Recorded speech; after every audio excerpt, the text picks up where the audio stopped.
তামিরুল মিল্লাত কামিল মাদ্রাসার শিক্ষক এবং শিক্ষার্থীরা ফ্যাসিবাদ বিরোধী আন্দোলনের শুরু থেকেই সক্রিয়ভাবে অংশ নিয়েছে।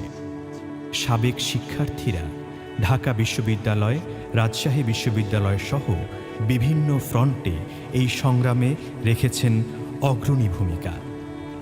আন্দোলনের শেষ পর্যায়ে এসে ডিবি পুলিশ কর্তৃক কেন্দ্রীয় ৬ সমন্বয়ককে তুলে নেয়ার পর এ আন্দোলনের হাল ধরেছিলেন তামিরুল মিল্লাতেরই সাবেক ছাত্র আব্দুল হান্নান মাসুদ। এই আন্দোলনে প্রতিষ্ঠানটির ৫ জন শাহাদাত বরণ করেন। আহত হয় কমপক্ষে ৩০০ শিক্ষার্থী। নিহত শিক্ষার্থীরা হলেন শহীদ নাসির, শহীদ শাকিল পারভেজ, শহীদ উসমান পাটোয়ারি, শহীদ মোহাম্মদ আদিল ও শহীদ মুনতাসির রহমান আলিফ। শহীদ নাসিরের বাবা সন্তানের শোকে